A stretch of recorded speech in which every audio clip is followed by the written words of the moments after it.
well as 10 new members will be inducted into the Muscatine Hall of Fame at halftime. So we'll have that for you coming up.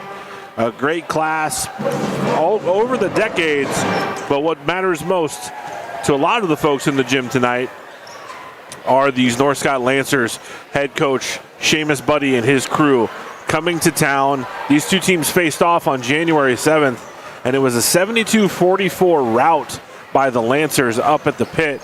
But as you know, Coach, that's a place where if you get a slow start, Muskies were outscored 23-11 in the first quarter, it can snowball on you quick because that student section, that environment can really get on top of you. No question about that, Joel. I had a chance to go back up to the pit the other night about 2 weeks ago, and I watched Clinton play North Scott. They had a special night, their cake auction. My nephew was on one of their conference championship teams that they were honoring, so I went up, and the pit is still rocking. Yeah, and as you said, you get the crowd into it. It's a great place to play, a great basketball environment, but like you said, if you're on the short end of it, it can be a long night. And it can just escalate quickly, and I think that was first game after the Christmas break for the Muskies, and it kind of got away from them there. Much different Muskie team, not from a roster standpoint, but from an output standpoint here later in the season.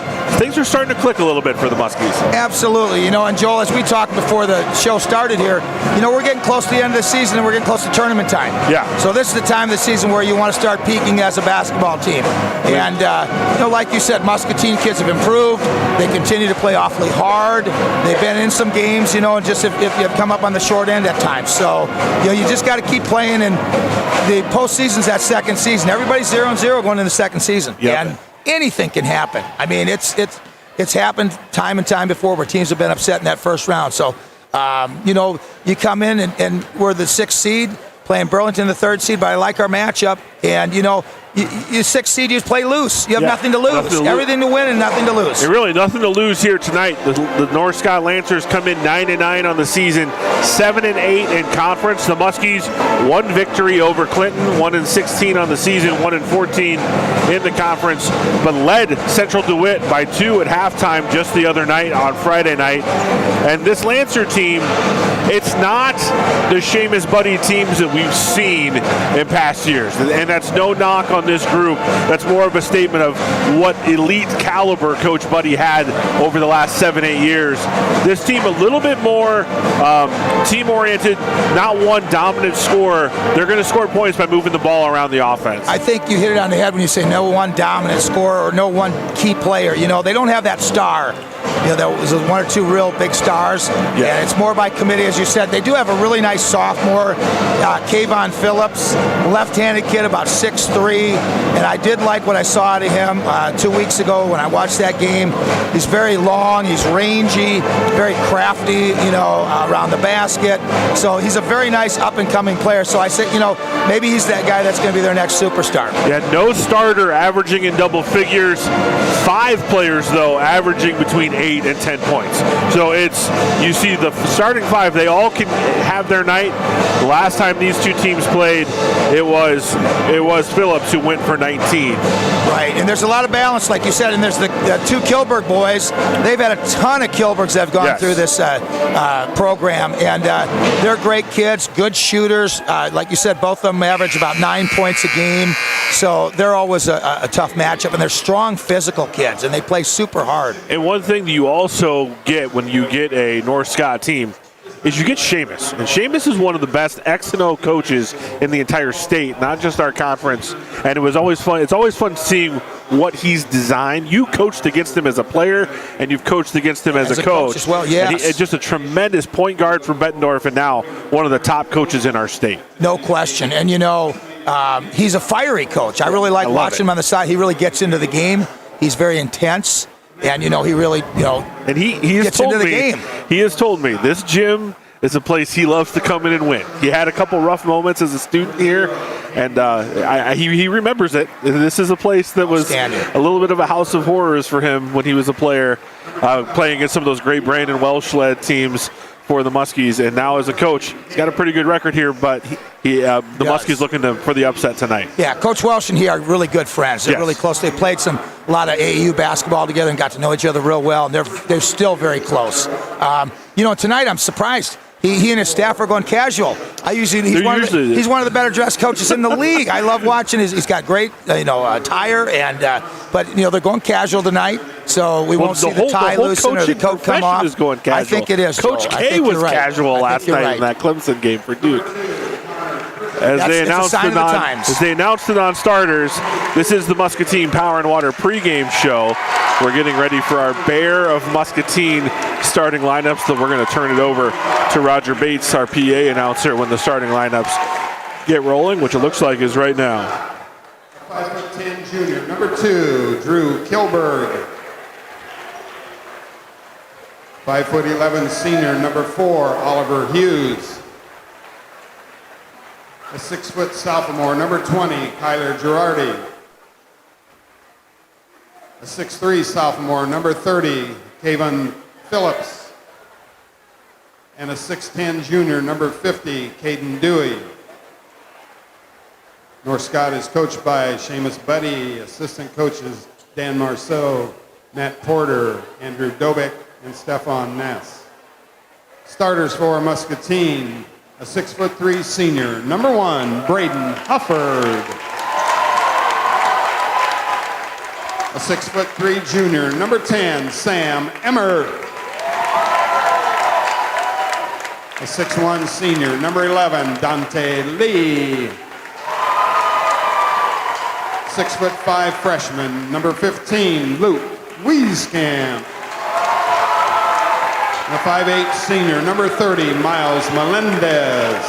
So there is our Bear of Muscatine starting lineups. Assistant coach Joel Witchers and Brandon Van Zant. Your officials this evening, Mr. Mark Beachy, Mr. Rod Telsrow, and Mr. Jack Adolphson.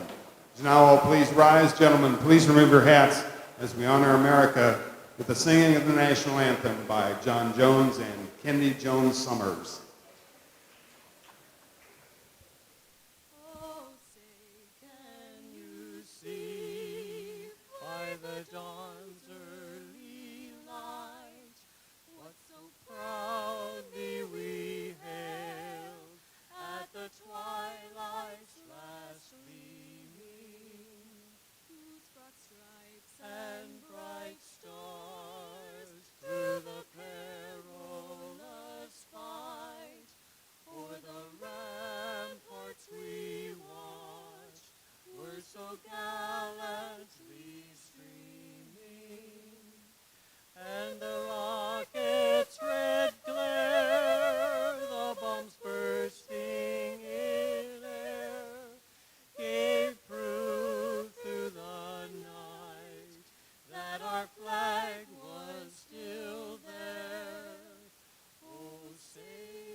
Great rendition of the national anthem by longtime Muscatine choral director John Jones, who retired as a teacher here in Muscatine, with his granddaughter, Kendi Jones Summers, who graduated a few years ago. But special night as Kendi and John's father and son, respectively, Jason Jones, one of the inductees into the Hall of Fame tonight at halftime. Jason Jones, a standout baseball player for the Muskies and being inducted, and his family showing what other talents they have. What a great night for their entire family.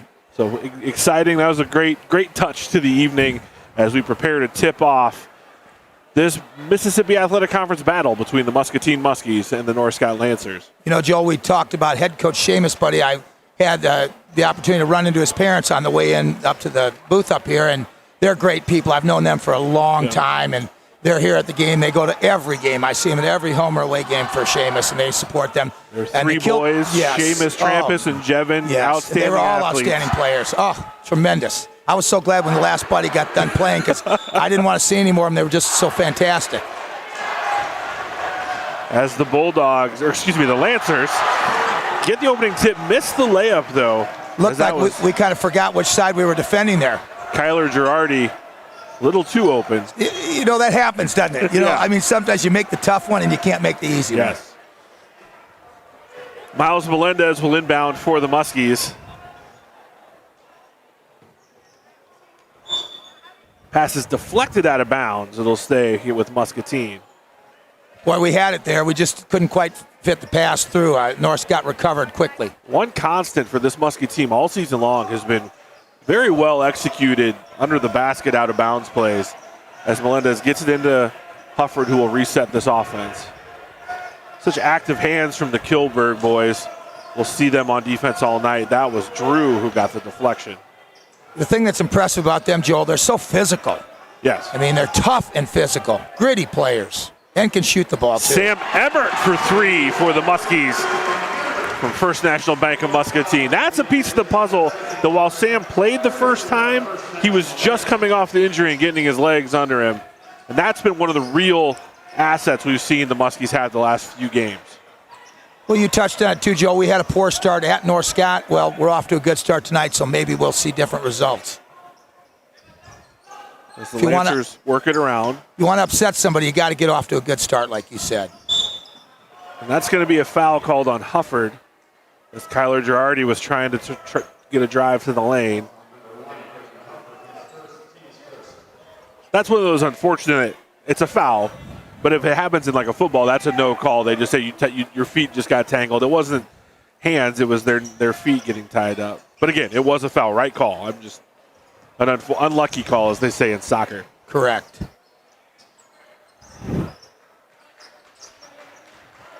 Bob Long had to teach me that the other night. Unlucky. Okay. Coach Long's always teaching. Great teacher of the game. This is Caden Dewey at the top of the key. Kayvon Phillips, the sophomore there, hasn't touched it much, but I'm looking for him to get the ball quite a bit tonight for North Scott. Drew Kilberg ties it up with the three from the corner. Good assist from Oliver Hughes. We've seen the Kilbergs over the years do that time and time again, Joel. Dante Lee gets to the rim. And Dante finally looking like he's got his legs and his lungs under him after being out with a little bit of an illness. You know, North Scott's always been a very tough team defensively, and looks like the officials are calling the game fairly tight right now. You put hands on a guy, and that's going to help Muscatine because North Scott loves to get physical on the defensive end. The foul was called before the shot. Okay, that's okay. Most people always want to scream, over and back, you know, and the fans, they don't know that rule. On the inbound, you can go over. As Wieskamp tracks it down, now Melendez directing traffic. Melendez being guarded by Phillips, and he's going to get a 5-second call. Just a little too delayed on getting that dribble. You don't see that call very often. And if we get the shot clock, they'll eliminate that. Then I believe they take that that's part of the call adjustment. out. Yeah. So we'll see. We'll see. We keep hearing about that.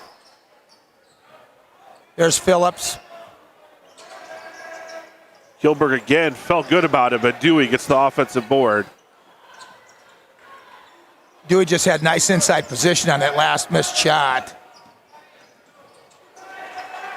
Dewey, the 6'10 center. Lee gets the run out and the bucket off the steal. Dante was certainly not intimidated on that. Took it right at the big fella. Nice, strong finish by Dante Lee.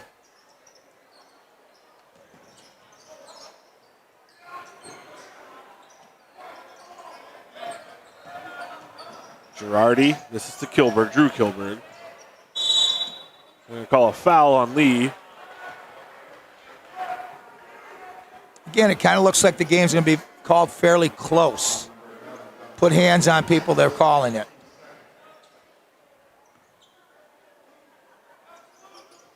Here's Phillips. No good, rebound, Emmert. Good defense by Sam.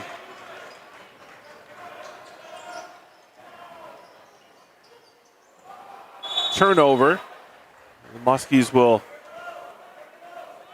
give it away on that possession. It's a nice job by Miles penetrating, but I'm not, from up here, I don't know what he saw. Maybe a guy was cutting and stopped his cut. It's an interesting matchup, too. The last two times down the floor, Phillips has been defending Melendez.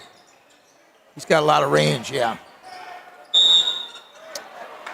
Dewey, he'll go to the free throw line, and that'll be the first foul on Luke Wieskamp. 3 team fouls already on the Muskies. Just 1 on the Lancers. You know, it's been an issue that Muscatine's had to deal with all season. We just don't have anybody to match up with that size inside. Right. Yeah, we saw it last Friday night. Yeah. Now, I don't think you'll see Dewey go for 40 like the big fella from Central DeWitt, but again, it's tough to match up. We don't have the size. I went back and rewatched that game last Friday. I don't know that we'll ever see an almost perfect field goal percentage performance like we saw from Thompson from Central DeWitt. Hopefully we don't have to see him again in the tournament. Well, these North Scott Lancers might. They are in 3A, okay, along with Central DeWitt, as Melendez finds Wieskamp. As Hufford misses the three, Wieskamp gets the offensive board. Miles Melendez is fouled, and he's still down. So hopefully Miles is okay. And he gets the thumbs up he gives the thumbs up to his teammates who give the thumbs up to the bench. He's a pretty tough kid. Yeah. Always been tough. He'll go to the free throw line. Now, I thought that if you slap the backboard like that, that's goaltending. Should be a goaltend. And that's originally, to be honest, I thought that's what he was going to call. But he got the foul right, I think. But as you said, that certainly could have been an and one. First free throw is good. I don't think it's called often. A lot of times maybe guys do slap it. The rule. I don't believe it has. I think it's still changed because you can alter the shot so much by hitting the board. Phillips gets the save. North Scott got a break. You never teach kids to save that ball under your basket. And luckily, he threw it right to a teammate. That could have been an easy basket for Muscatine. And what is a big development here, Luke Wieskamp just picked up his second foul just 4 minutes into the first quarter. It's a 6-4 ball game. So now Luke Wieskamp will go to the bench and Diamond Crahy will check in. One thing to watch, you can just see it physically manifested. North Scott has every seat filled on their bench. Muscatine, a much shorter bench on their varsity roster. Kilberg for three, no good. Dante Lee with the rebound.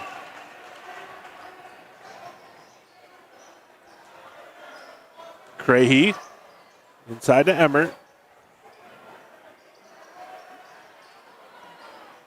Emmert unable to convert over the 6'10 Dewey. I like the fact Sam took the ball into him. Didn't finish, but that was a nice effort on his part. On the floor for the Muskies, Lee, Emmert, Hufford, Melendez, and Crahy. Muscatine's doing a nice job on the defensive end.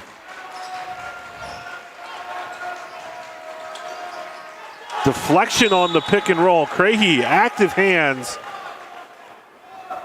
I think that was a nice job there because if he wouldn't have tipped that ball, I think Dewey would have had a layup there on the roll there. Looked like he was wide open going to the basket. So here's some trust in the freshman. That's what it really is, Joel. You use the word trust there, and as a coach, you got to know who you can trust to play with 2 fouls or 3 fouls, depending on the situation of the game. And obviously, coach has got confidence in Luke that he can play smart and not pick up that 3rd foul. Because, boy, there's a lot of game left.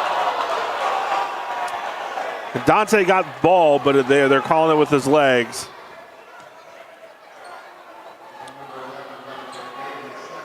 And that's the 2nd foul on Lee. Coach Torelli's asking about the call. I think he was not real excited about that call, but like you said, I think he did get the ball cleanly up top, but the one official out here on the side thought he got some body too. And I think the thing that made the gym react is that it was the official who was 20 feet from the action called the foul, and the official who was 6 feet from the action didn't. But paradigms are different, so I get it. I'm not being critical. Right, absolutely. As they make both free throws.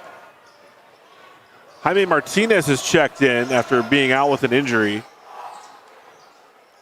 See the brace on his left ankle. Yeah. He played some at Bettendorf too. I went to the game the other night and got some minutes up there as well.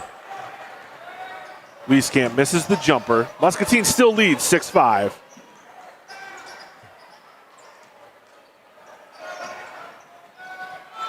Phillips for three. Misses, rebounded by Muscatine.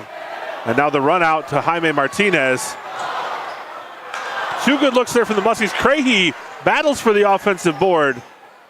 And now Wieskamp to Hufford. Martinez for three.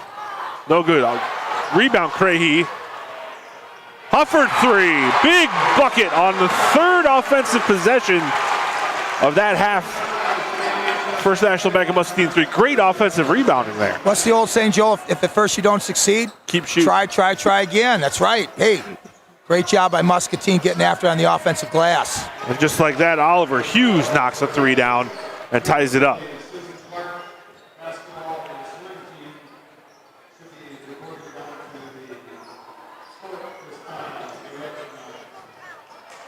Turnover by the Muskies.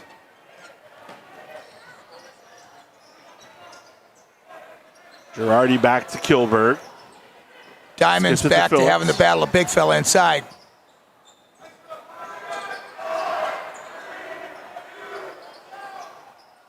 And right now, Oliver Hughes is feeling it. That's 2 possessions, 2 threes. He's got a smooth shot, too. Yeah. Coach Buddy's imploring his players to move up the floor and pick up a little higher on the defensive end here. I think North Scott wants to speed the game up a little bit.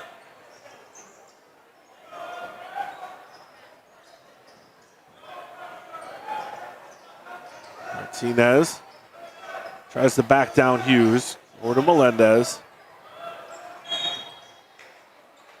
And Melendez steps on the end line as Sam Emmert checks back in. Miles Melendez will get a break here. So I may have misspoken. So I think when they called a foul earlier, they didn't give it to Luke. So Luke, according to the scoreboard, only has one foul. Okay. I don't know who they could have called it on, but looks like North Scott's going to hold for one shot here at the end of the quarter. Comfortable with a 3-point lead. As they work the ball around. I always love these situations, you know, when a kid, see how you handle these situations. These are big. How you finish the quarter can be a big momentum play. Can you execute? Shot is interrupted, and now that's a long three-pointer at the end of the quarter. I would say Muscatine won that battle. They really made him take a very difficult shot. And as a coach, you know, you run down for last shot, you really want to get a better shot than what North Scott got there. So at the end of the first quarter, the Muskies trail by 3. We're going to keep it here, though, as the middle school swimming and basketball teams are being recognized here after the first quarter. Thank you, coaches, for all that you do for Susan Clark Muskies. Keep working hard, everyone, and we look forward to you participating at MHS. And so I know, Terry, that's a group that you're very familiar with, as you are one of the 8th grade basketball coaches, and you've praised them a lot this year. A lot of times they're sitting here close to where we're broadcasting. But it's just great to get these middle school kids into this gym knowing that, you know, just next year you're going to be, this is where your home is. Yeah, it's a really great group of kids, you know. Besides having some really nice talent, they're outstanding kids. Which and is they important. really have fun together. And as coaches, myself, Coach Nagel, Coach Holler, and Coach Long, we enjoy working with those kids. They're just a pleasure to be around. And yeah, they're both having a really outstanding season. The purple group had a big win here in overtime by 1 last night.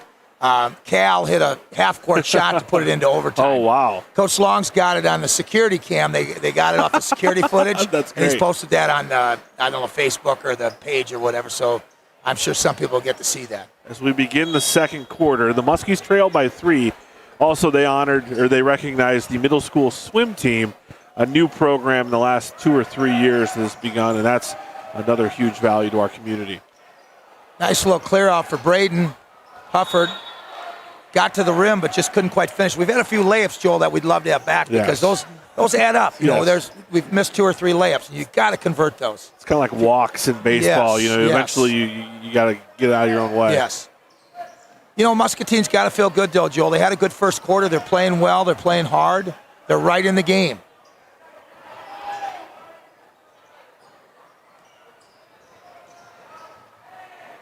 That shot is interrupted, but by a foul, as Kayvon Phillips is called for his second foul. That's his second. That's going to be big.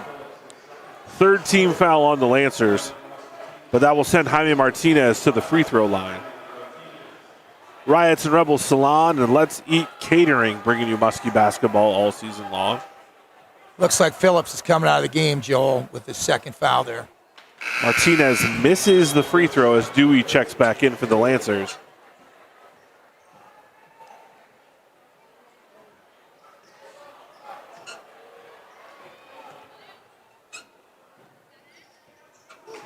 Martinez gets the back end, cuts the lead to 2. Wieskamp, Hufford, Emmert, Martinez, and Craigie on the floor for the Muskies. That's Tyler Watkins in for the Lancers. This is Hughes. Girardi. Hughes with 2 3-pointers in the first quarter. And that's a turnover as the Lancers. It was a really good idea by Kilberg. He had Girardi in the corner, but just a little outside on the pass.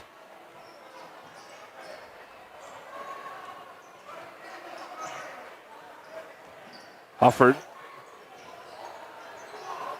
Inside as Martinez tried to throw it off the leg. But Kilburn pulled it back. Gets the turnover, and now he gets the lay-in. 30-second timeout here by Coach Torelli. Yeah, I think Coach was just disappointed in the defense on that possession. You know, we just kind of let a guy drive between 2 and go right to the straight line drive to the basket. You just got to have somebody come over and help on that. Well, some of that's just a sudden change, too. They didn't get back, and that's the discussion. I think that was the start of the whole, like you said, did not get back. And we weren't set defensively, were we? It looked like nobody knew who had him. It looked like Hy-Vee maybe rushed to try the throw off. I think he was okay yet. I think he could have. I didn't think he was falling out of bounds. Yeah. At least we're a long ways away, but I thought the same thing, Joel, in my mind. And, you know, there's a lot of people who don't like that play, that think it should be illegal to really throw it hard off somebody, but that's part of the game. It's one of the rules, you know, and it's a tough, when it happens to you, you get really mad. Kids usually get angry because you feel foolish, you know. Right. It's like the move, too, where they throw it off the back of the guy. Yes, when a guy's got his back turned when taken out of bounds. It's clever. It is. But you usually get hit with it once or twice in your career. Right. Martinez gets to the rim, kicks it to Wieskamp. No good as Hughes gets the rebound.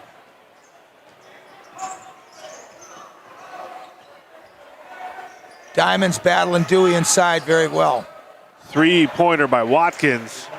You know, traditionally, North Scott's always been a good three-point shooting team. That's been one of their bread and butter. Watkins comes off the bench and averages right around 6 points per game.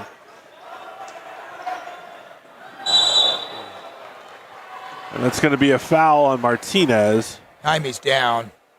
I think he's just shook up a little bit. It's one of those, nothing malicious, but he sure took the guy's legs out going for the basketball. And it's another one of those you got to call it. Martinez will come out, and Hy-Vee, he loves the contact. If you watch this at all in the fall, one of the better linebackers in the district. I think he was playing linebacker on that possession, Joel. Yeah, kind of going for the loose ball. Yeah. It was a fumble. Saw a touchdown written all over it. Also an outstanding outfielder on the baseball team. I believe plays soccer as well. So,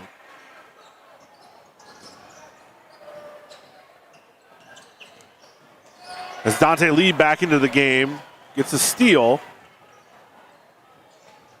And he gets the bucket. That's 4 points now for Dante. He got those 2 fouls early.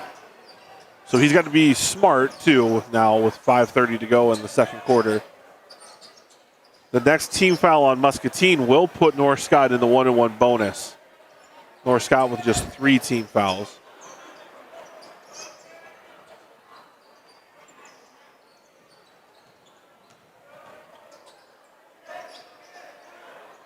Post feed to Dewey. Gets it back to Kilberg. Now Girardi. And that's going to be a 2-shot foul. We can hear it up here. And we've got our headphones on, so that is saying something. Craigie, quick to rotate. But you see how quick he can get up off the ground, too.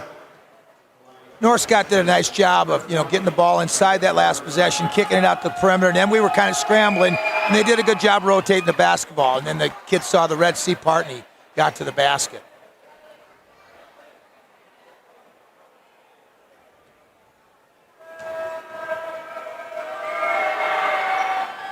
And Girardi makes both free throws.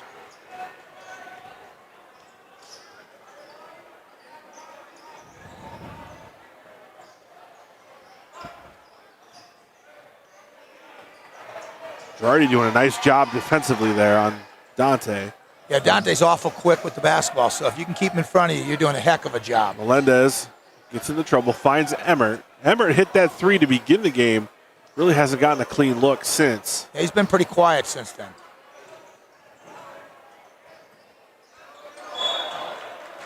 And there's a travel on Melendez. And the Muskies, turnovers have not been in their favor this game. That's several turnovers on the offensive side. I guess that's redundant. You can't turn it over on defense. So for the folks who yell at their TV, I hear it too. Don't worry. There's Hughes getting a look. Great shot from Hughes. 3 for 3. He's feeling it tonight, Joel. There's always someone who seems to be feeling it. He's already above his average. And there's a foul. I know that's the foul that the Muskie bench has been lobbying for about the last 7 minutes. And that's the first on Watkins. Now Wieskamp will check out. Hufford will check back in.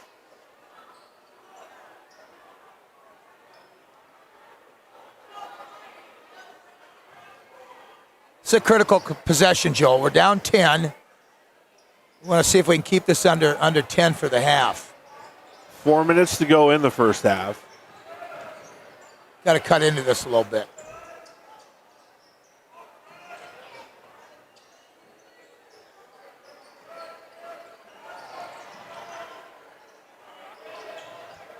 Hufford unable to catch. And Kilberg gets the steal. You know, the tough thing about our turnovers, too, Joel, seems like unforced errors. Like there, we just didn't catch the basketball. You got to really keep your eye on the basketball, catch it 2 hands, which he tried. But those are tough.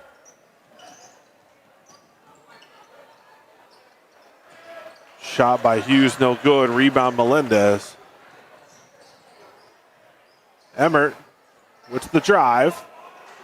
And another missed layup for the Muskies. Just coming up a little short on all those layups. Foul on Melendez, his first. Foul's on the floor. That's what I wondered.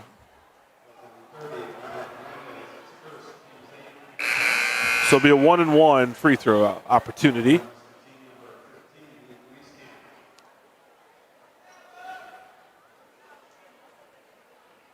Now Wieskamp will check in for Melendez.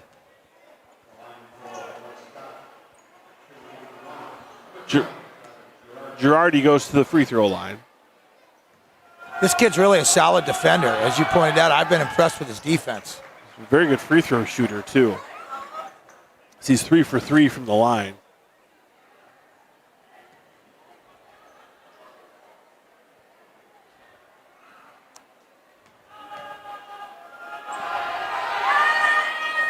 You jinxed him, Bill. Announcer jinxed him. No. It happens every time, doesn't it? Dante Lee splits the double, gets the 2. Dante's had a good first half, getting the ball to the basket. Diamond Craigie gets the steal. Foul on Kilberg. Craigie will go to the free throw line. Really good job by Diamond on both ends of the floor. You know, I think a big difference between, last week and Dewey, he doesn't have that wide body to go around. I don't know if he'd ever got around the guy last week. It would have taken him a week to get around him to get that steal. Dewey's got size, but certainly not the width that the DeWitt Central player had. Kilberg did a nice job there too, just playing the ball. I mean, it was a foul, but it wasn't nothing egregious on that. I think he was determined to make Diamond make the free throws, and it paid off for North he missed both of them. If you don't have foul trouble, that's not a bad foul. But if you're a guy who's got 2 fouls, you certainly wouldn't want to do that. That is the first on Drew Kilberg. So he knew his situation, and it was a good play on his part. Girardi for 3. No good. That extra trip around the rim kind of threw off the timing of the Muskie rebounders, and Dewey gets the offensive putback. Yeah, rebounding's all about timing and position, isn't it? Timing and position. Oh, I wish Diamond would have kept looking at the basket there. There was nobody in front of him when he got that loose ball. Nice roll to the basket. I wish he'd have just gone back up with it. He had a good-looking shot there. Wieskamp finds Craigie on the roll, and he gets rewarded. I guess Diamond knew better. He knew he was going to get a better shot later in the possession. And a block called on Craigie. And they're going to count the basket. You know, I am impressed with Coach Torello as he's so calm. He does plead his case, but he never seems to get upset or get too out of control or anything like that. So he discusses it with the officials. I'm sure he's trying to work maybe for the next call. And I think he has an argument there. Full speed, it looked like Diamond got back. I did not see it real cleanly, but I'm going to call Coach Torello Cool Hand Luke. Yeah, because there you go. He is really a cool customer on the bench. I like the way he coaches. We get the hand check call. A little Bronx cheer from the Muskie student section. That official, Mark Beege, we've had him for some of my 8th grade games. He's a great official. I'm really impressed with the job he does as an official. I don't know the 2 other guys personally, but Mark I've had for some of my junior high games, and he does an outstanding job. And it is a thankless job, too. Oh, I mean, it truly is. No question. No question. We've had some good young new officials in the middle school this year, and I'm happy to see that. That was a great look. Backdoor cut by Dante Lee. Great pass from Emmert. And the Muskies cut the lead to 11. Or 9, excuse me. Like I said earlier, Joel, I think Muscatine's goal, try to get this thing under 10 before the half. Under 10 looks a lot better than double digits. Yeah. It just does psychologically. And another and one opportunity. Really nice job by Girardi, kind of hanging in the air there, drew the contact, then he right through the contact for the 3-point play. Foul trouble is a factor now for the Muskies. 3 players with 2 fouls as Sam Emmert picks up his second. Now Connor Christensen looks to check in for Muscatine as Girardi makes the free throw. He's got 8. I think that's a good move, trying to get Sam out to save him for the rest of the game. It's just not worth it with a minute 11. You're in the game. Got to have him for the second half.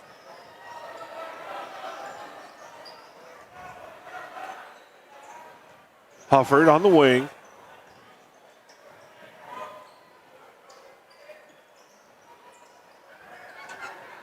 Lee's jumper no good. Rebound, unsecure, went off North Scott last. So it'll be the Muskie ball underneath their own basket. You can stick around for halftime, folks. It's Hall of Fame night here at Muscatine. 10 new members of the Muscatine Hall of Fame. Some names that come from the history books. And some, if you followed Muskie sports the last few years, some very familiar names. Letty Lerma in the house tonight. The former Muskie great women's basketball player, and Bradley Brave. She is being inducted tonight. And I know she's embarking on her early coaching career as well right now. So it's good to see.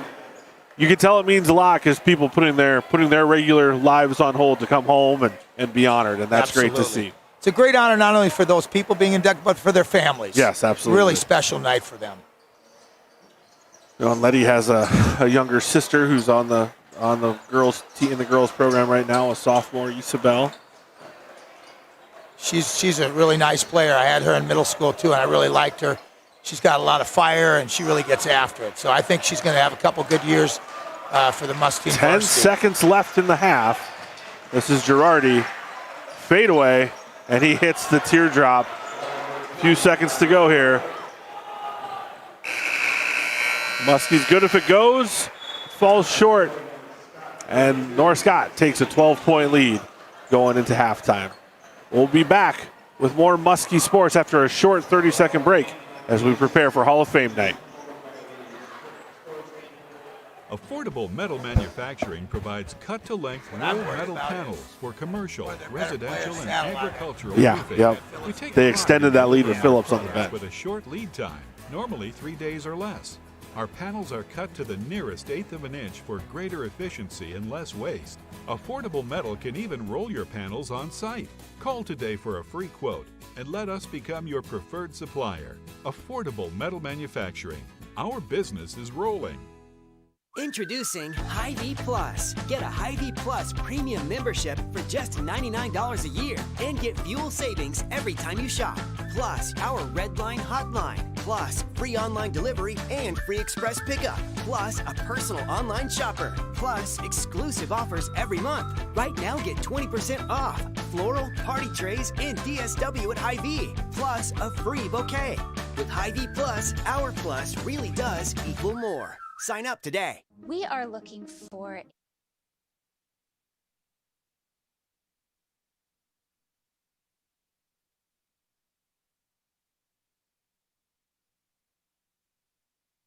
counties.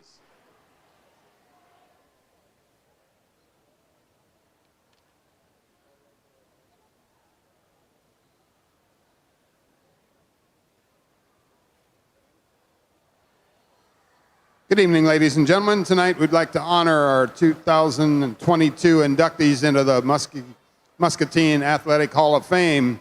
Our first Hall of Famer tonight is 2013 Muskie graduate Taylor Berry. Taylor is being honored tonight for softball accomplishments at MHS. Taylor was a 4-year letter winner and a 3-time All-State honoree. As a junior and senior, she was named first-team All-State in softball.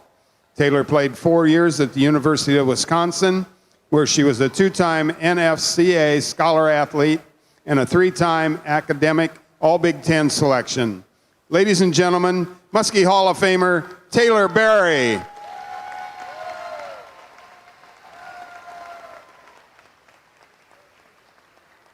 Joe Dodder graduated from Muscatine High School as an MH in 1964. As an MHS athlete, Joe earned 11 varsity letters in 4 sports. In 1962, he earned All-State honors in football, and in 1964, he was named second-team All-State in basketball while leading MHS to a #1 ranking in the state. He also placed second at the state track meet in the shot put in 1964.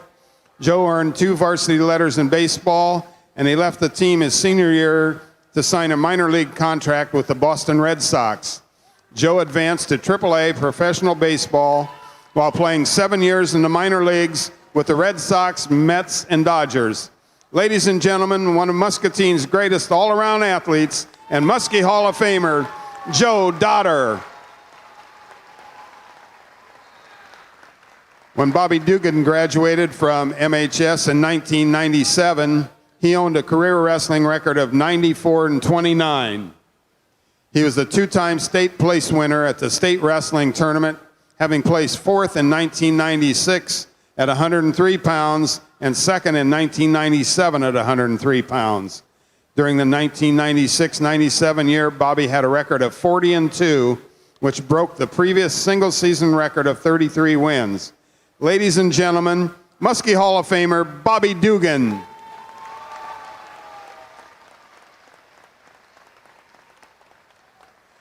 Travis Greenwald graduated from Wilton High School in 2013, but during his 4 years of high school, he competed for our Muscatine High School boys swim team. Travis was a member of 3 state champion boys swim teams in 2011, 2012, and 2013. He was a 7-time state champion, and he placed at state an additional 4 times. After graduation, Travis was a 4-year swimmer at the University of Denver, where he was a 2016-17 All-Summit League performer in the 100 breaststroke and 200 breaststroke. Ladies and gentlemen, Muskie Hall of Famer Travis Greenwald.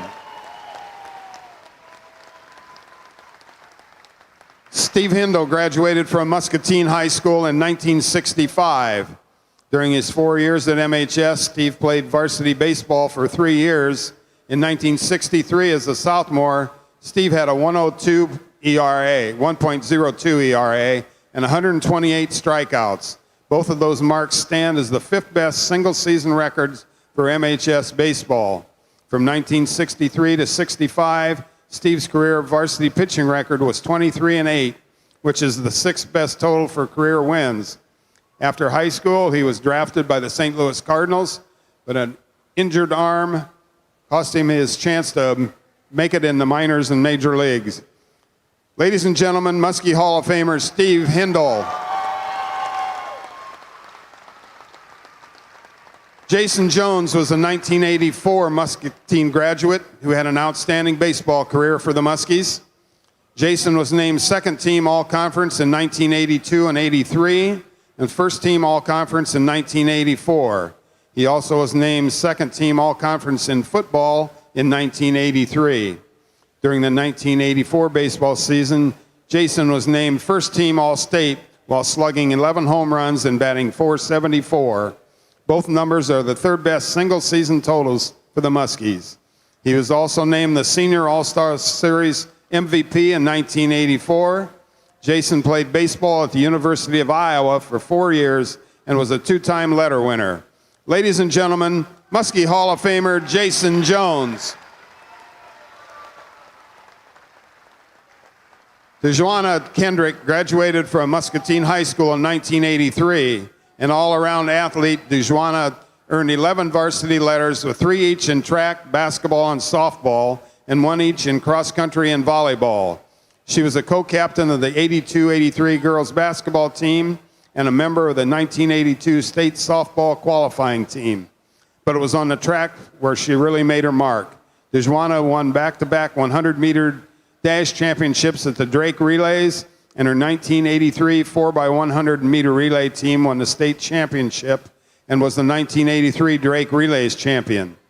She was the 1983 Muscatine YMCA Senior Female Athlete of the Year, and she was the AAUW and Masterson Cup winner for the class of '83.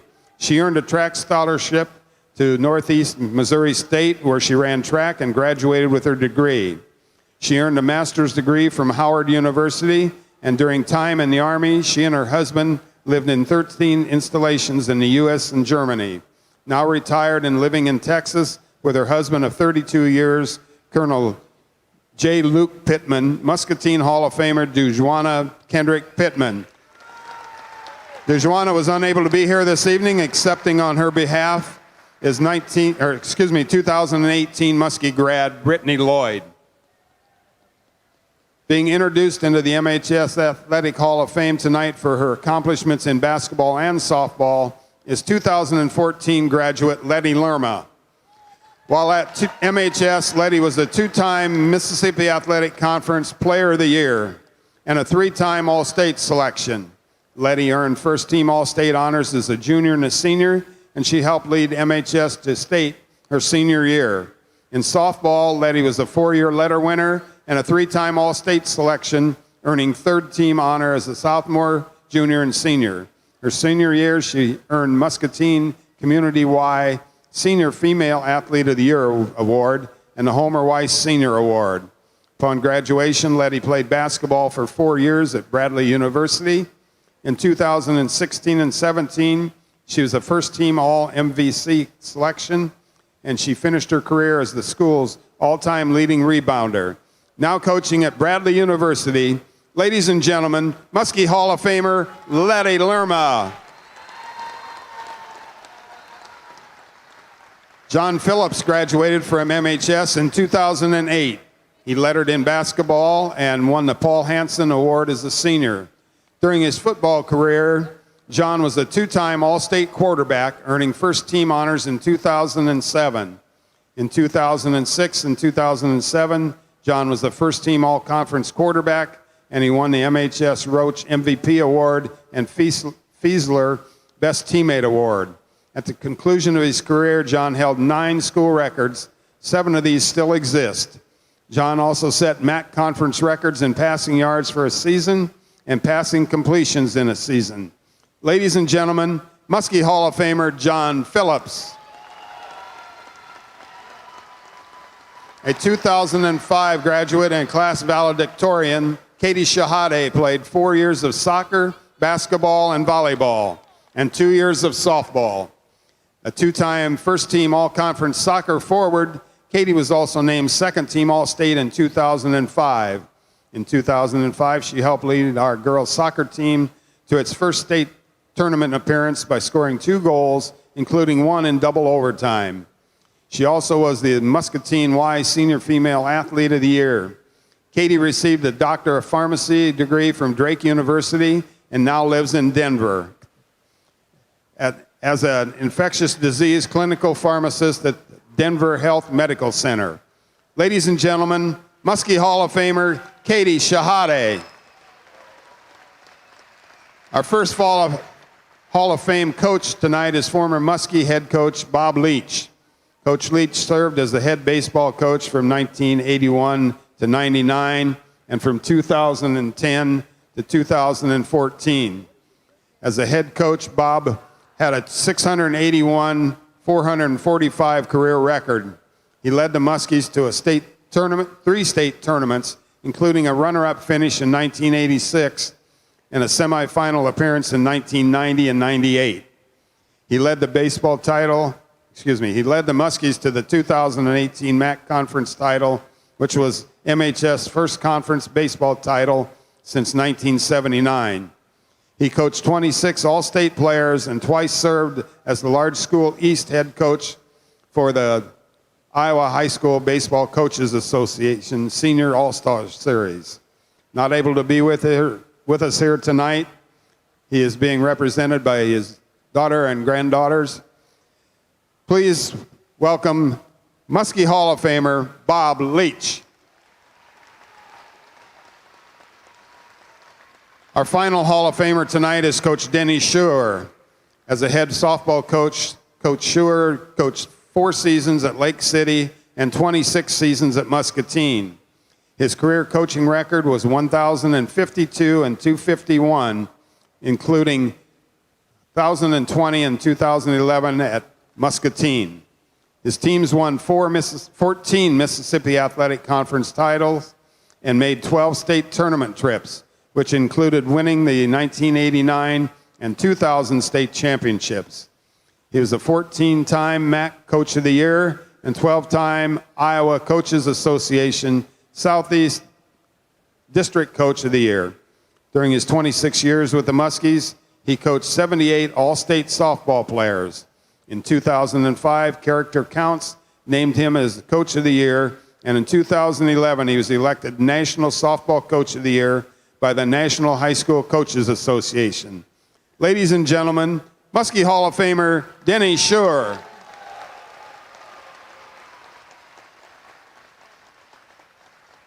Congratulations to all the Muskie Hall of Famers, and thank you for all that have contributed to the Muskie history of Muskie athletics. Once again, the Hall of Famers: Taylor Berry, Joe Dodder, Bobby Dugan, Travis Greenwald, Steve Hindle, Jason Jones, Joanna Kendrick, Letty Lerma, John Phillips, Katie Shahade, and coaches Bob Leach and Dennis Shurer.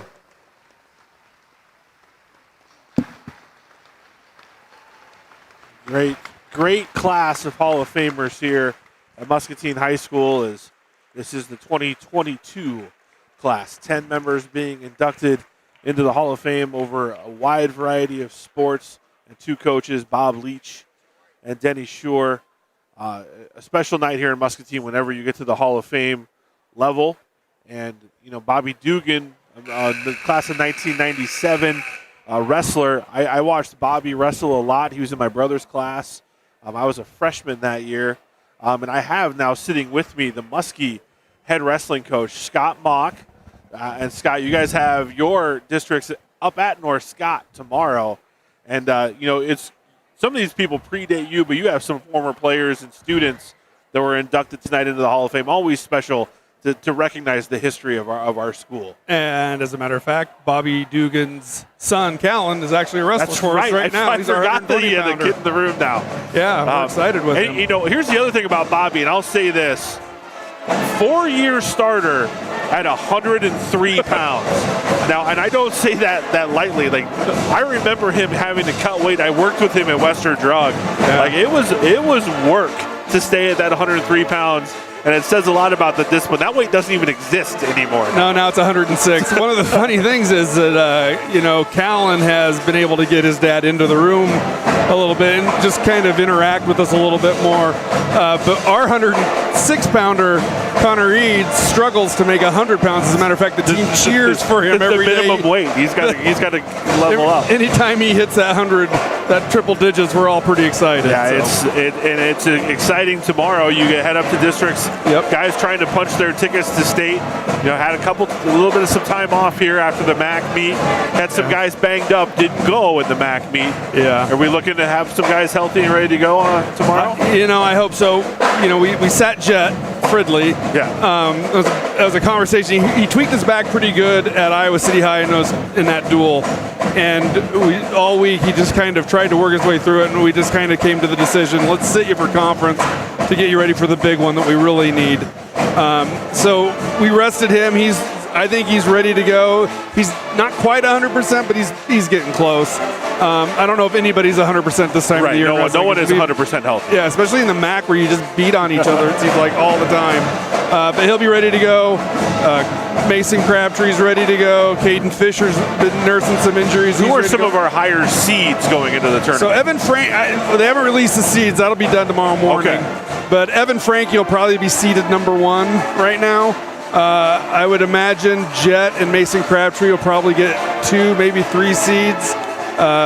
Nate Beatty could be probably a 2-3 seed, as well as Caden Fisher. And I guess we should say the districts changed from the conference. So, yes. So it's not a situation where I know both Evan lost in the conference championship match, but it was a Bettendorf wrestler, I believe. Assumption wrestler. Yeah. So that's a class down. So the MAC champ is not in the building. Correct. Yeah. It's the MAC minus Assumption and minus Central DeWitt minus PV and Bettendorf, and then you add Dubuque Hempstead and Dubuque Senior, and that's who we have. Okay, well, so you're adding 2 of the historical powers in Iowa high school wrestling. Yeah, you got to wrestle sometime, and I told our guys this week, or our wrestlers, I should say guys, because we do have 2 great girls on our team, and I told them this week, I said, on paper, we should take 6 to 7 wrestlers to state, but unfortunately we don't wrestle on paper. We have to be on the mat doing it. And you know what? They've really been working hard. I'm extremely proud of what they've done and how they've tried to nurse their way through the injuries and the owies. And the cutting the weight, all of it. I think they're ready to go. If they're not, then there's no tomorrow.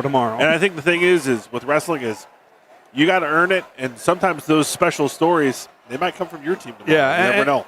I remember, 4 years ago, we went in, we were the Giant Killers when we went up with Brendan Broders and Tim Ridley, and we just started knocking off number 1 seeds like it was kind of stunned the crowd. It was in Bettendorf, so it was a little bit of fun. And there's some guys who throw haymakers, the young guys, Lincoln Brookhart, some of these youngsters who can pin anybody. But so, there's these guys that just kind of bubble under the surface, and that's what we have going on. So get ready, the second half underway. I'm joined by Scott Mock as we prepare for Muskie Districts tomorrow night as the Lancers. And we'll keep it right here, though, Scott. Okay.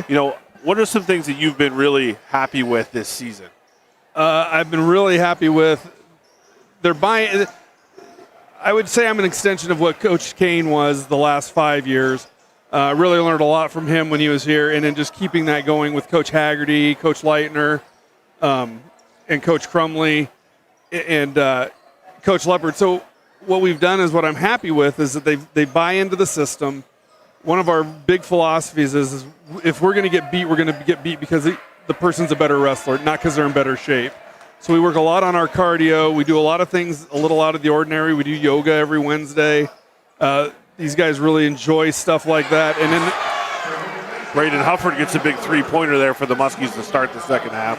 And then, we just want to go. We want to have gas in our tank when it's time to go. And these guys kind of thrive on that they feel like they have the toughest workout anywhere. We saw that in the MAC tournament with, Beatty going a couple overtime matches. I think Brookhart had an overtime match.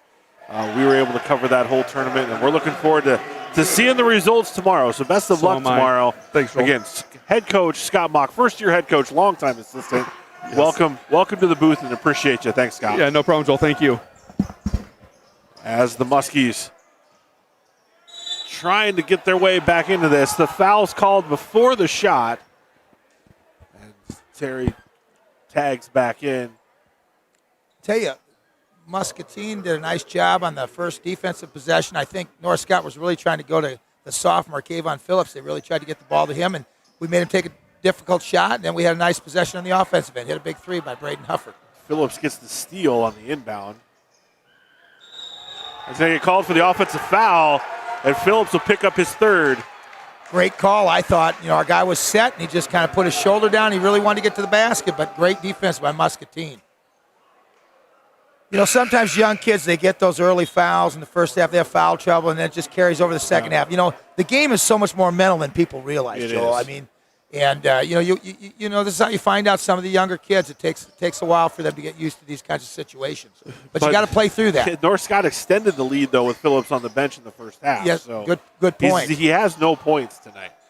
As Lee for three, rims out, but Emmert gets the offensive rebound. It's like everybody stopped there for a second. But not Sam. Yeah, I think what you said about Phillips. He's struggling. He's not scoring. He's in foul trouble.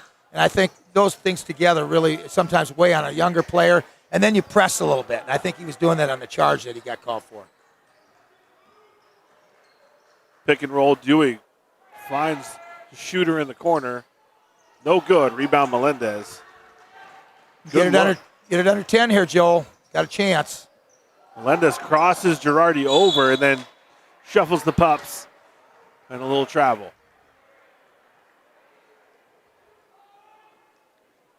And that's something Muscatine just not been able to get out of their own way. Too many turnovers, Coach Torelli, I think, is seeing tonight. It was Hall of Fame night tonight. I hope you enjoyed that class. What an extension of our community being recognized tonight. Boy, I learned a lot tonight. There's some tremendous athletes and just some great people here in Muscatine, and it's really nice to see those people get honored. So many of them are still around in the area, and some of them moved on. I'll tell you what, though, it makes me feel old.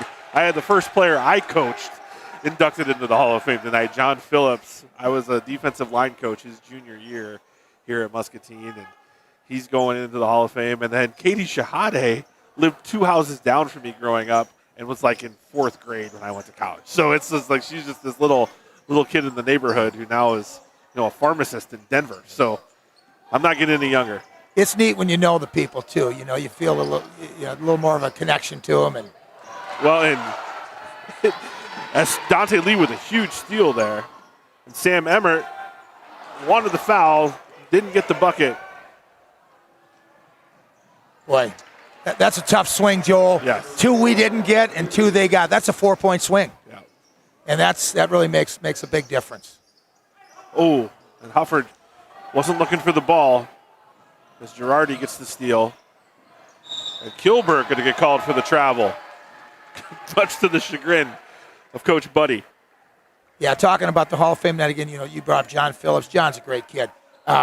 And I had the opportunity to coach John in basketball. He's a very good basketball player in his own right, too. I know he went in mainly for football, but really a good basketball player, too, and just a great, great, great kid. Well, in his senior year, at one point, he was leading the nation in completion percentage as a quarterback. And he threw a lot. Boy, he set the it's not like he record just threw the ball a couple times a game. Yeah, that's threw fantastic. for over 3,000 yards his senior year and had over 230 completions. He was a prolific passer, wasn't he?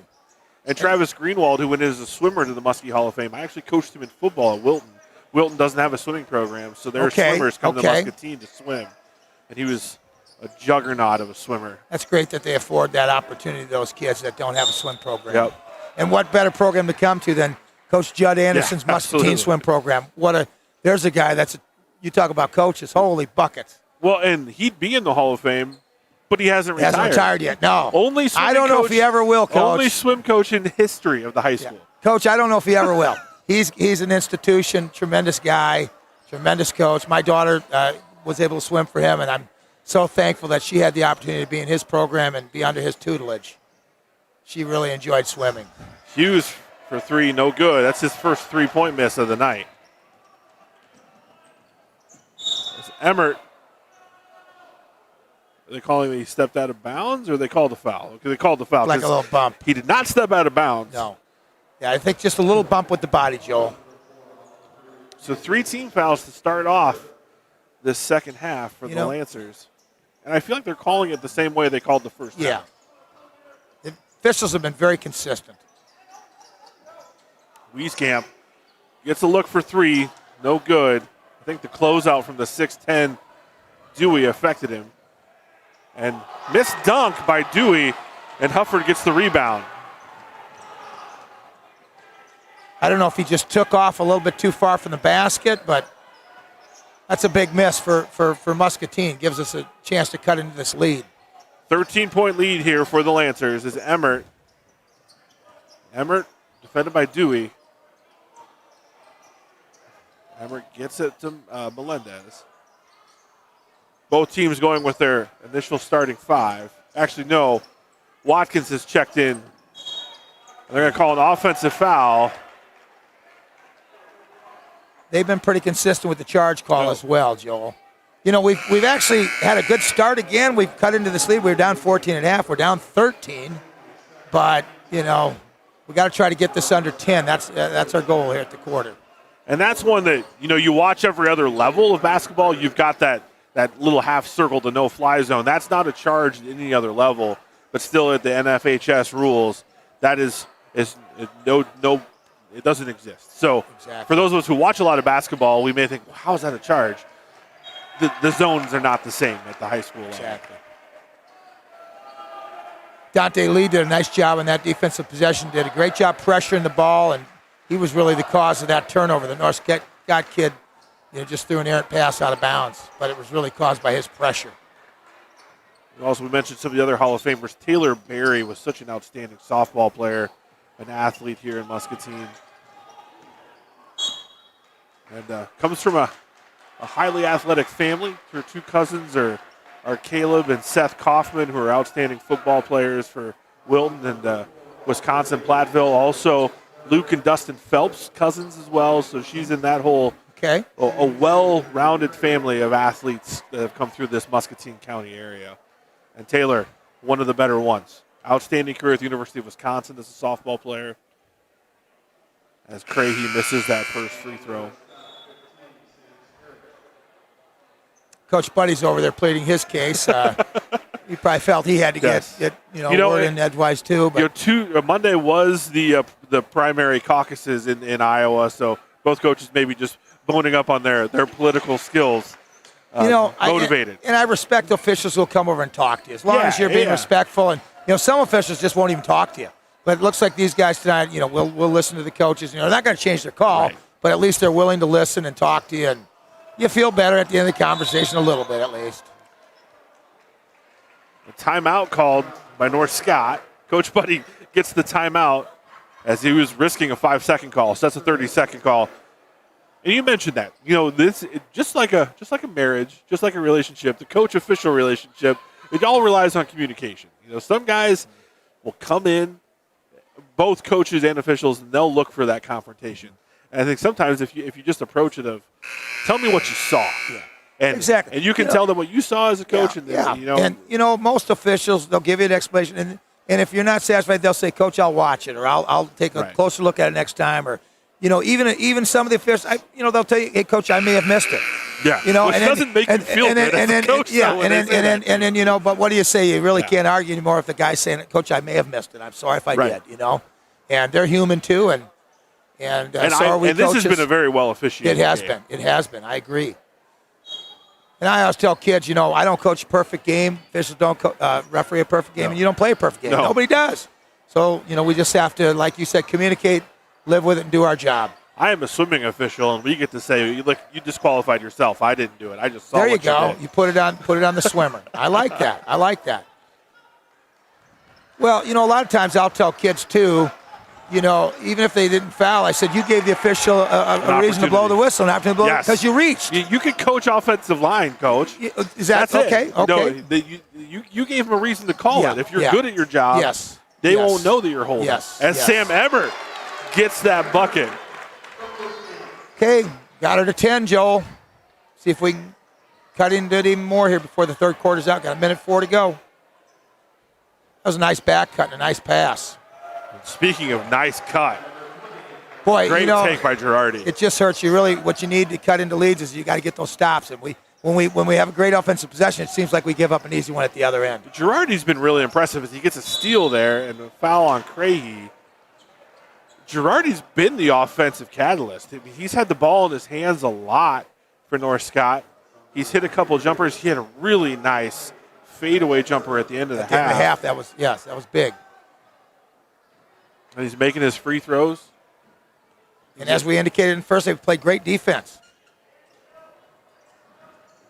He's having a good night for North Scott. And he's not the first guy who jumps off the stat sheet when you're preparing for him. But that's what you need. You need your role players to really step up to be successful. They've got to have big games for you, too. Well, and in Coach Buddy's system, everybody's role has a lot of value. I mean, not that everyone designs an offense, but there is so much motion, so much sharing of the ball in his system. It's an equal opportunity offense. Yeah. That's what I call it. It's Kilberg. It's good to call it out of bounds. Looks like a lot of contact there, Joe. We'll take it, though. I mean, I don't know if that's like the under 5 seconds we don't call a foul rule. Gives us a chance to get the ball up forward with 4.6. You got a chance to get a good shot here. North Scott's extending a little bit to make it a little difficult for us. I don't know if we know the time, Joel. 3 seconds. As Hufford maybe pulled the trigger a little sooner. I think miscommunication. He thought Sam was going to cut towards the rim. And at first, I was wondering if that was a shot, but you're right. I think he was looking for Sam to go back to him, and he's passing the basketball. Still a 12-point lead as we take a break going into the fourth quarter here on the Discover Muscatine Sports Network. You know Rivo as expert plumbers, but did you know Rivo can also be your one source for complete bathroom and kitchen remodels? With professional craftsmen doing the job for more than 30 years, experienced in tile, carpentry, and of course plumbing, Rivo can transform a dreary basement into an elegant bathroom and upgrade a worn-out kitchen using inspirational design and quality brands. Before you stand in line at a big box store, call Rivo Incorporated and see how a hometown professional can refresh and improve your home. At Hustler Turf, quality matters, especially when it comes to the driving experience. Let's take a closer look. Our legendary Smooth Track steering provides buttery smooth turns, making maneuvering around obstacles a breeze. Unlike the jerky feel of other options, our Smooth Track steering is so effortless, anyone could make short work of the lawn. Hustler Turf, mow like a pro. Stop in to Muscatine Lawn and Power at 2020. And welcome back. Hall of Fame night here at Discover Muscatine Sports Network as the Muskies trail by 12. We've talked about some of the Hall of Famers. Let's talk about some of the historical Hall of Famers here. Dwana Kendrick Pittman is an athlete that I knew nothing about. She graduated when I was 2 from Muscatine High School. 100-meter champ back-to-back years at the Drake Relays. State champion on the 4x100 relay team. As that three-pointer from Hufford's no good.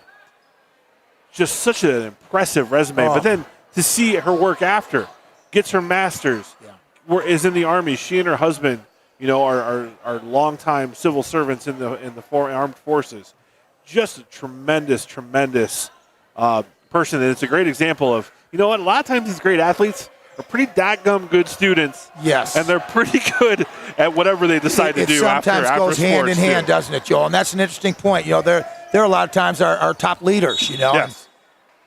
That's great to see. Another turnover on the Muskies. Well-rounded people. Well, coaches talk about till they're blue in the face about you're learning life skills here. And, you look at the Hall of Fame induction, you know what? That's the people who figured it out. That's why they're successful as athletes. Absolutely. Joel, we had a really good third quarter. We only gave up 6 points. Yeah. We scored 8, so we outscored them, but we've got to really find a way to cut into that lead a little bit more. Just 2 points a quarter is not going to be enough. The key question is going to be, can we generate enough offense here, keep them down on the defensive end, and score enough points to cut into this lead.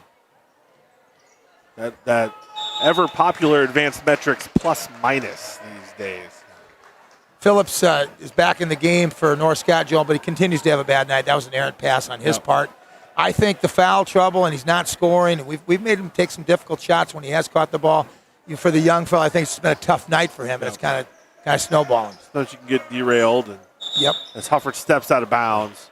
It's another one of those unforced errors, Joel. You just got to know where you're at on the floor, and maybe the pass wasn't very good either. So it was a combination of the two. But, again, it just results in a turnover for Muscatine. Drew Kilberg sees the blood in the water and now pushes the tempo. We just can't have those kind of possessions at this stage of the game. We have the pep band here tonight. Great to have them in between games. I was told many of them have competition tomorrow for the show choir and jazz band. So our musicians will be busy tomorrow as well. Great for those kids.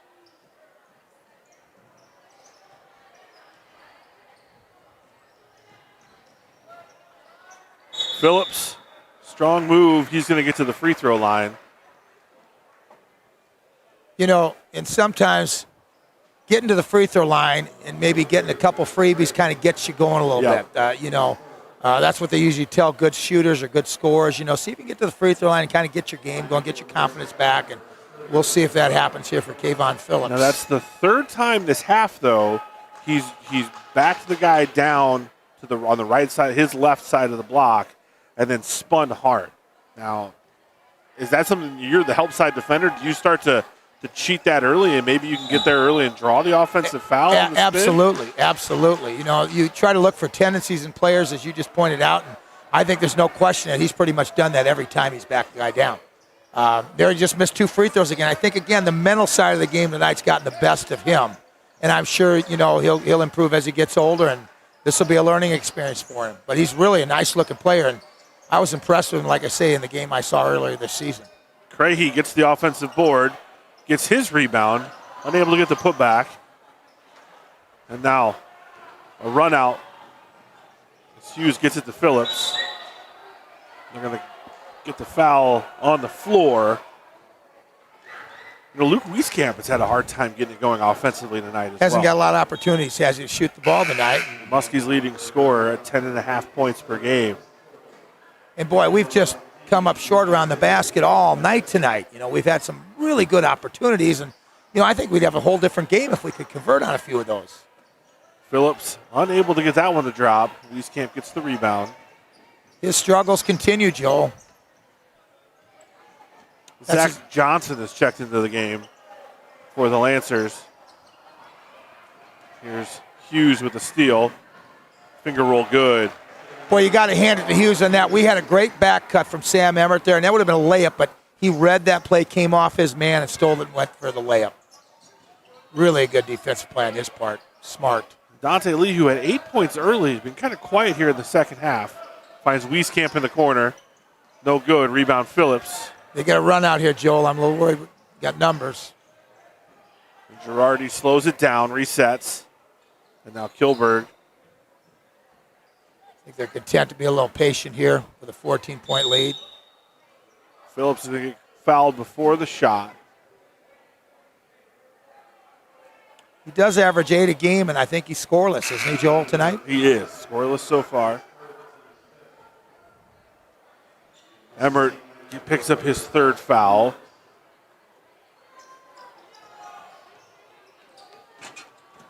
Steal as Melendez gets the tip and Lee gets the steal.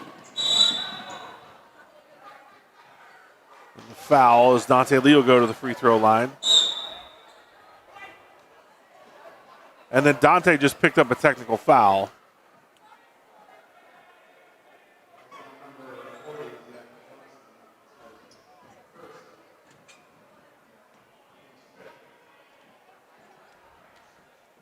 I don't know if something was said, Joel, or,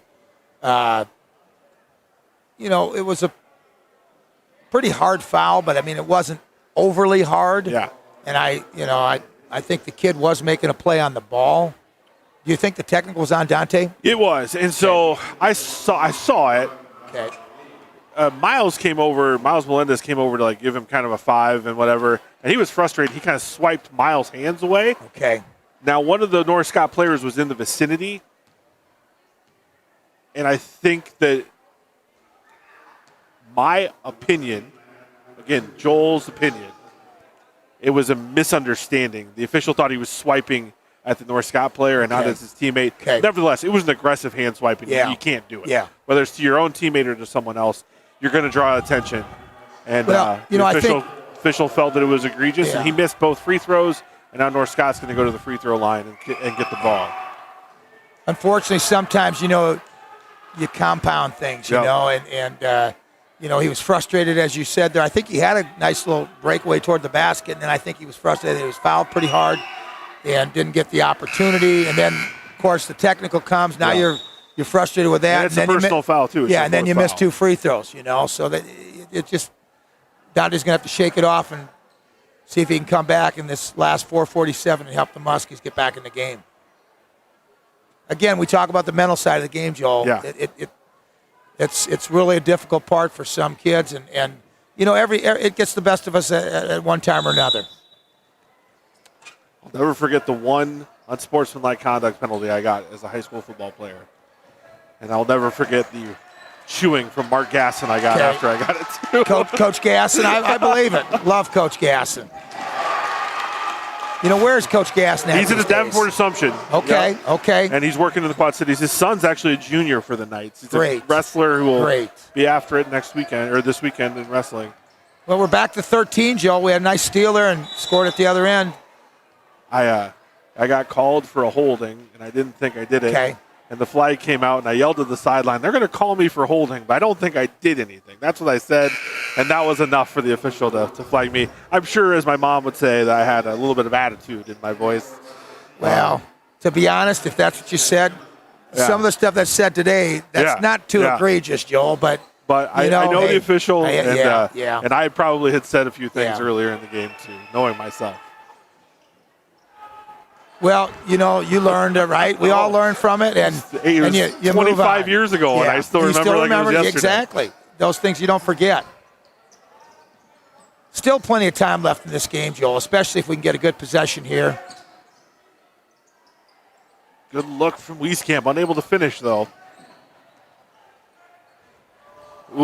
Johnson, wide open. He didn't look real comfortable shooting it. As a coach, I watched him. He went off the wrong foot, but you know what? The results were good. So 30-second timeout, and that was Muscatine gambling a little bit on defense, left Johnson wide open. That's the thing. When you're behind, you sometimes have to gamble a little bit, and then North Scott made us pay at the other end there. It's unfortunate, but it happens. We mentioned the Iowa High School Athletic Association released the pairings this week for the state tournament, for the state regionals, and the Muskies will travel to Burlington. They do have another game next Thursday night. We'll have that here for you on the Discover Muscatine Sports Network.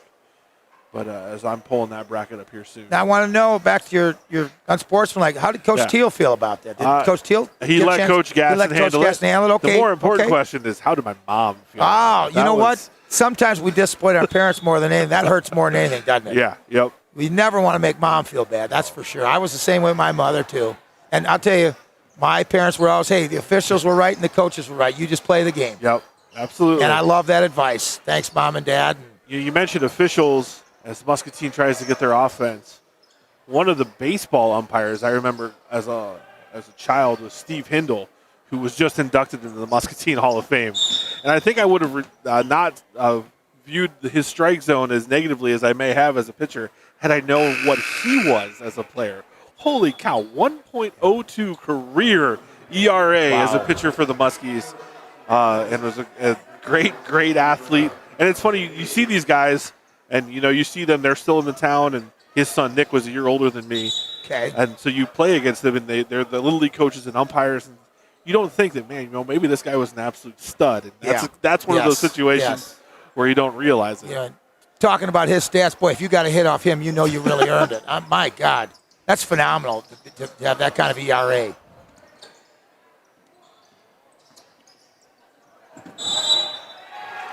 The block in and one. That got a throwaway hand gesture from Coach Buddy. He thought that was a charge. I think he might. I'll be honest, I have to agree with him. I thought the guy was set too, and Coach Buddy's talking with Mark Beege over that call right now, and he's trying to. We talk about Hindle's career ERA. That is still the school record. Okay. And that's including better than the likes of Ron Reifert and some of the legends. Now there's Ron. What a great guy he was. A great pitcher. Such a humble guy. I had the great pleasure of teaching with him down at Central Middle School, and always enjoyed talking to him. Such a gentleman. Mr. Ron Reifert, tremendous teacher. My science teacher. That ball is not the steal or the turnover generated by Melendez. Just a great person. And like I say, I mentioned the word humble. Ron was the most humble guy. you'd never know what a star athlete he was and star pitcher. I mean, just a great, great human being. Son Scott, still the vice president of communications for the White Sox. As Braden Hufford dribbles it in, finds Emmert. And Sam Emmert with a great steal and a layup. You know, we scored in that possession, but I love what 40 for them, Zach Johnson did. Trying to take away the baseline drive, he stuck his foot out of bounds, you know, there. And kids. And that is a block.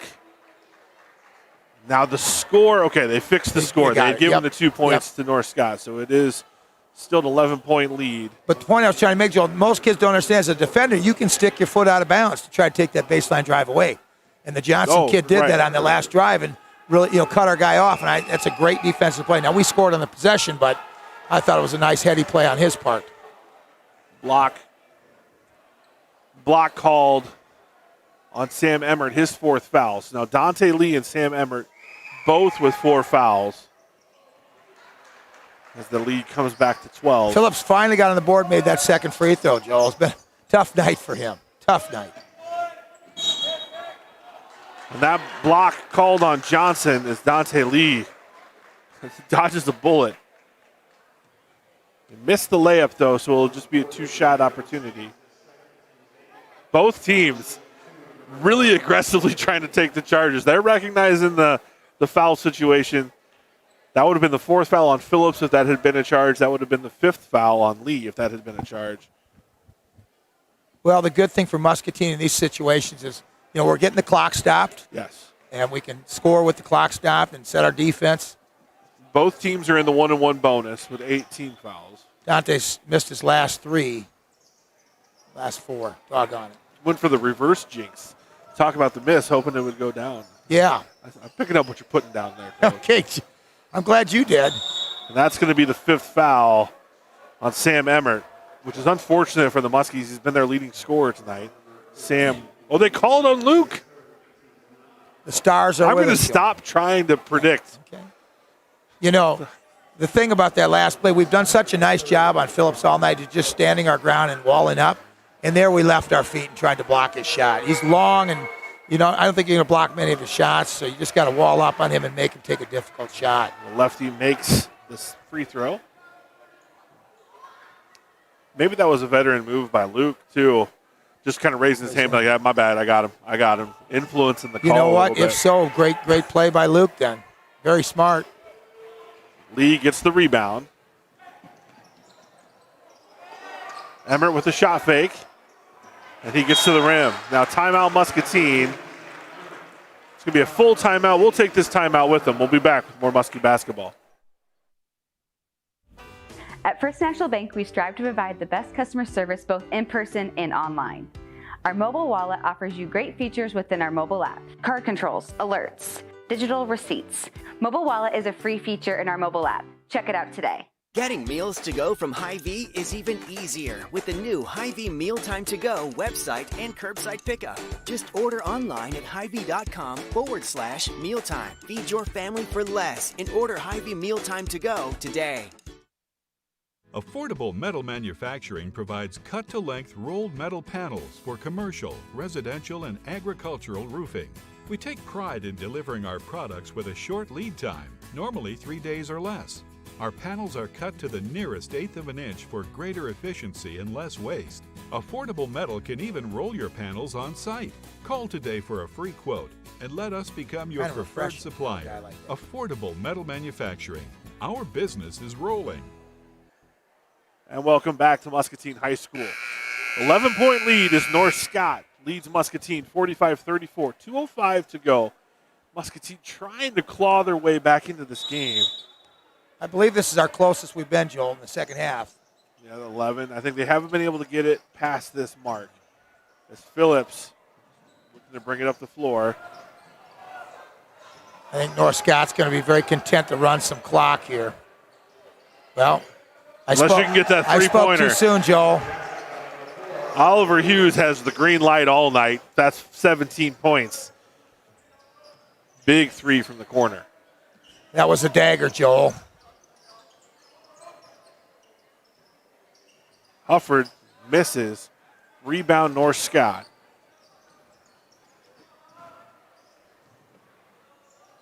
Now you just hear The timeout. Timeout North Scott as they got the ball in a trap zone. We'll leave it right here. Whenever we get into this situation, whether I'm watching a college game, whether I'm at a game, all I can hear is Coach Hank Murray, control, just yelling control. The old kill the clock play. Yes. And it's interesting to see what is drawn up here by these coaches trying to figure out. Well, you got to assume North Scott's going to be content to run clock and get to the free throw line. As a coach, obviously, you'll take a layup, or maybe a great three-point shot from Hughes last possession. Well, and this is a 14-point game, so it's a little different scenario.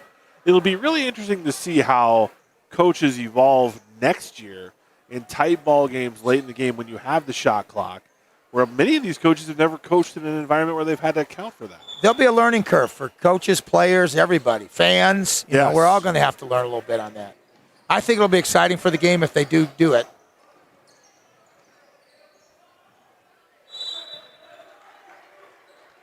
I think it'll be like a shot in the arm to the game. It would be a nice jolt. Yes. Nice excitement. Bring some energy to the game. I mean, if South Dakota can do it, we can do it. Are we one of the? It'd be interesting to know how many high school I don't states know have what it. the numbers are. I do know Nebraska, South Dakota, and I believe Illinois have it. Okay. But I know that they were waiting for the NFHS to officially approve it for the rule book.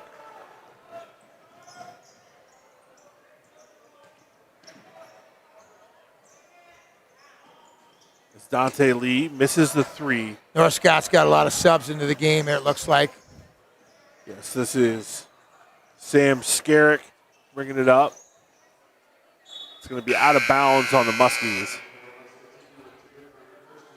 Eli Engelks is into the game, along with number 14, Caleb Engelks, and then number 32, Cody Sonny, and number 15, Sam Skerrick, and then number 21, Andrew Eichmeyer into the game. Nice block up on Miles Melendez on that last shot.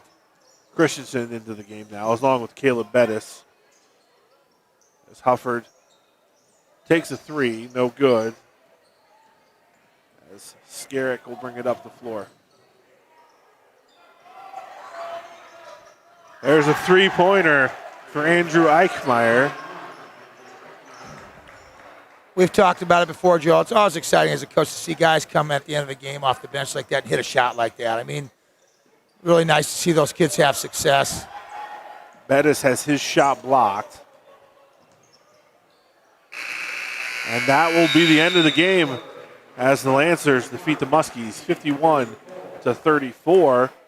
We're going to take a short break, and we'll be back with our Hy-Vee postgame show where we'll have our offensive and defensive players of the game. We are looking for a zero-turn lawnmower. At Hustler Turf, quality matters. Can I test drive that one? In the store? Even in the buying experience. We know you want to buy from someone who knows what they're talking about. We're looking for a zero-turn mower. Like Great. this guy. First thing you need to know is what's the size of your property? Are there any obstacles? Head to your local Hustler dealer and talk to a lawnmower expert. Stop in to Muscatine Lawn and Power at 2020 Stewart Road to see Hustler quality for yourself.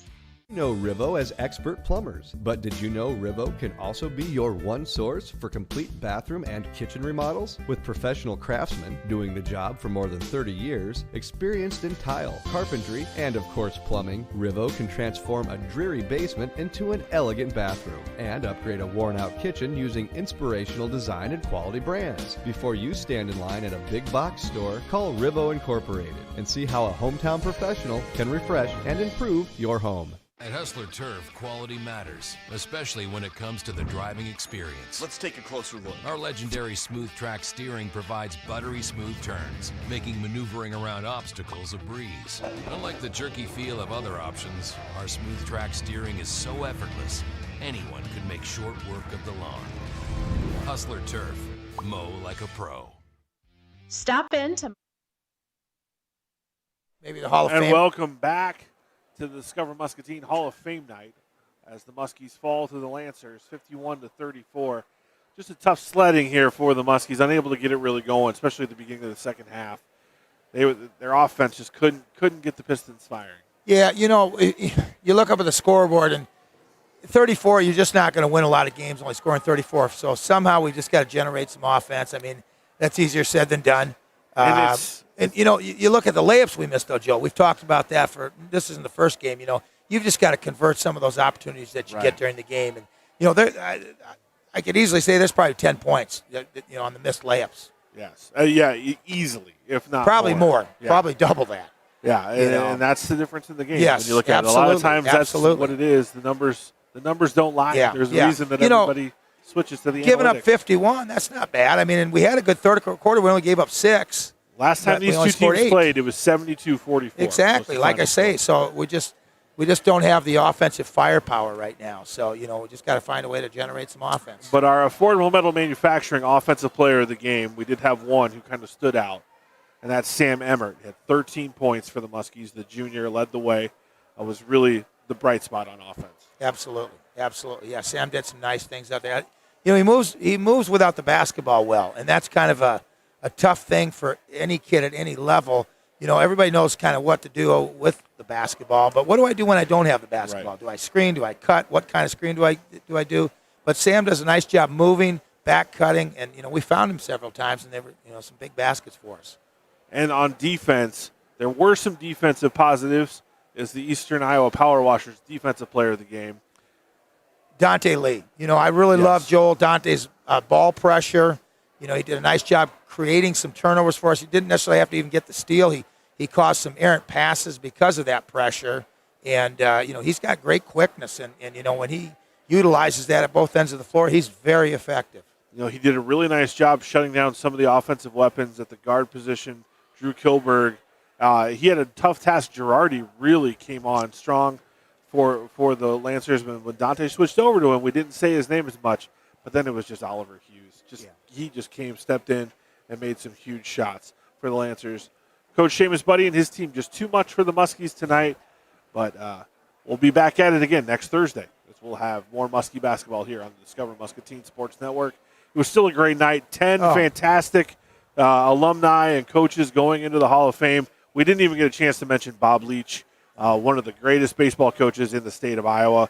I'm proud to have been able to say that he was my coach.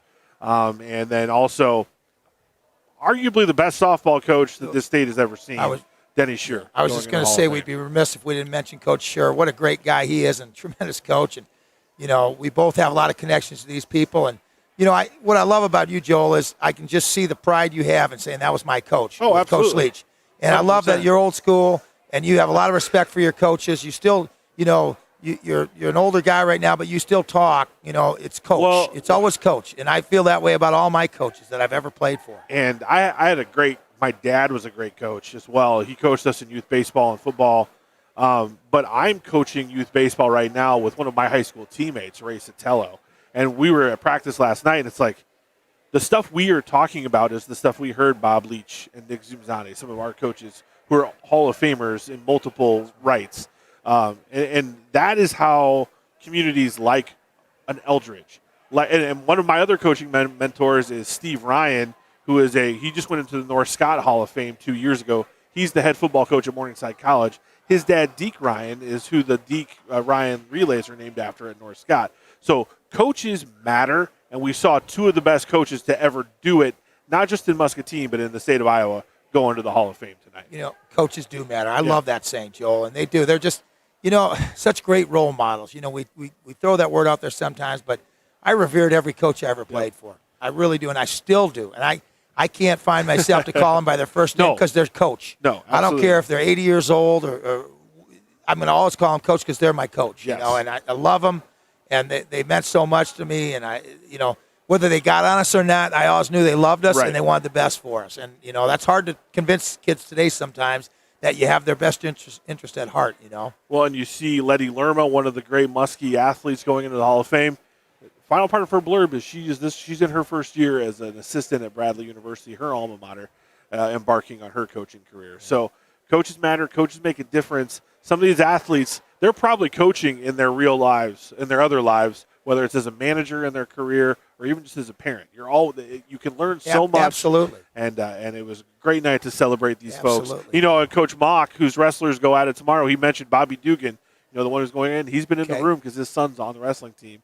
And so here's a guy who is a state runner-up in the state of Iowa, which talk about something that's an accomplishment. You make the podium in this state. You're one of the best to do it. So, and what a great example. Like you say, you can point to a guy in your wrestling room and say, see that guy over there? And that's not just Callan's dad. That dude could get the job done. So it's fun to see this. Yes. It's an important part that we celebrate that history, and we're happy we could bring that to you guys tonight. And I'll tell you, Coach Shurer, I don't know if you know, I played a lot of rec basketball with Danny. He's a pretty good basketball player. I didn't think a softball guy could play basketball, but, he was great. We played in rec leagues over at the Y, and always a lot of fun. Jim Barkema, Denny Shurer, Joe Minnick, Dave Matthews, all those guys. We were on a team together. Boy, had so much fun. You talk about Coach Shurer. He's a Fort Dodge native, and it's how fitting that the state softball tournament is in Fort Dodge. So he got to go home for that. He been 2 years coaching in Lake City. I have some college friends who live in Fort Dodge and actually coach girls basketball there, and he's got some family still there. So it's just that these are families that go throughout the entire state, and everywhere you go. I went to Sioux City to college. One of my best friends was on the softball team. When I told her where I was from, the first thing she said was, Coach Shurer? And obviously Krista was in my class, so of course I do. But it was a bonding thing as you move throughout the state. So great to celebrate these. And what a great thing you just mentioned. Coach Shurer's daughters got to coach those girls and the success they have. Nothing probably finer than when you can coach your own kid and have great success. And that 2000 state championship team, Krista was the starting pitcher and Kara was the starting second baseman. It doesn't get any better than that, does it? Your two daughters on your last state championship team, which is just outstanding. So many people proud to call them coach, but so many people worth celebrating tonight. And I hope we brought them and did them justice. And a huge thank you to those of you who stuck with us. And great job by the Muscatine alumni groups to put this Hall of Fame on tonight. That's going to do it for us tonight. We'll be back next week. I'm